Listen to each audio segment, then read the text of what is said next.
दुनिया में जितने डेवलपमेंटल इकोनॉमिस्ट हैं, जितने बड़े बड़े एजुकेशनिस्ट हैं, 22 तारीख को इसी पटना में, यहीं इसी भवन में दुनिया भर से हमने 500 एजुकेशनिस्ट को बुलाया है। तो जन सुराज की जो सोच है कि 15 साल से कम उम्र के बच्चों पर पढ़ाई पर इतना खर्चा किया जाए ताकि उसको जीवन भर व्यवस्था पर बोझ ना बनना पड़े। इस साल बिहार सरकार ने 50,000 करोड़ रुपया खर्च किया है बच्चों के पढ़ाई के नाम पर, और 50 को बच्चा भी पढ़ा नहीं। बहुत ही ज्वलंत मुद्दा उठाने की कोशिश कर रहा हूं साहब।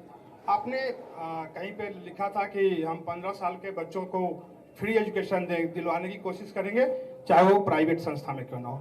सर, क्या हम ऐसी कुछ व्यवस्था नहीं कर सकते कि जो भी एजुकेशन जो पढ़ना चाहे, लड़के हों लड़कियां हों, चाहे वो नीट हो, मतलब जो NIT हो, IIT हो, सारे एजुकेशन को क्या हम उसको फ्री नहीं कर सकते? बाकी चीजें नहीं, बिल्कुल समझ लीजिए। हम लोग ये कह रहे हैं कि 15 साल से कम उम्र के बच्चों को बेहतर शिक्षा, और जब तक सरकारी स्कूल की स्थिति न सुधरे तब तक आप अपने बच्चे को प्राइवेट स्कूल में भेजिए और उसका खर्चा सरकार देगी। 15 साल से कम उम्र के। क्यों? दुनिया में जितने डेवलपमेंटल इकोनॉमिस्ट हैं, जितने बड़े बड़े एजुकेशनिस्ट हैं, 22 तारीख को इसी पटना में, यहीं इसी भवन में दुनिया भर से हमने 500 एजुकेशनिस्ट को बुलाया है पटना में, बिहार के शिक्षा व्यवस्था पे चर्चा के लिए। सबका मानना है कि अगर आप 15 साल से कम उम्र में बच्चे को बढ़िया पढ़ा दिए तो आप उस बच्चे में वो क्षमता है, वो कहीं ना कहीं आगे जीवन बना लेगा। सबसे बड़ी जरूरत इस बात की है कि जो व्यवस्था पर बोझ बढ़ता जा रहा है उसको अगर कम करना है तो ये सुनिश्चित करना है कि 15 साल से कम का बच्चा अब व्यवस्था पर बोझ न बने। और वो बोझ कब नहीं बनेगा? जब उसके पास पढ़ाई हो। मान लीजिए हम लोग सरकारी स्कूल में पढ़े हैं, बिहार से ही पढ़े हैं, लेकिन अपने पैर पर खड़े हो गए तो हमको जरूरत नहीं है कि 4 किलो अनाज मिल रहा है कि नहीं मिल रहा है।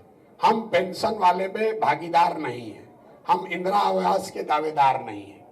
तो जन सुराज की जो सोच है कि 15 साल से कम उम्र के बच्चों पर पढ़ाई पर इतना खर्चा किया जाए ताकि उसको जीवन भर व्यवस्था पर बोझ ना बनना पड़े।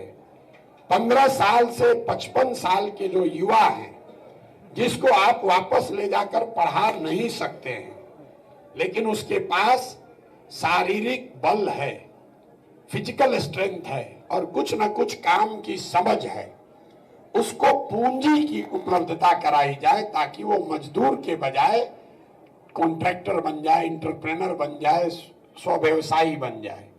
और 60 साल से ज्यादा उम्र के जो लोग हैं, अब उनको आप पढ़ा भी नहीं सकते हैं, उनको नौकरी भी नहीं दे सकते हैं। उनके लिए कम से कम 2,000 रुपया महीना का व्यवस्था हो जाए ताकि वो कम से कम डिग्निफाइड लाइफ गांव में जी सके। अब जो आप इसका इकोनॉमिक समझ लीजिए, 15 साल से कम उम्र के जो बच्चों की पढ़ाई का खर्चा है, बिहार में पहले से 50,000 करोड़ रुपया हर साल खर्च हो रहा है। ये मत समझिए कि पैसा नहीं है।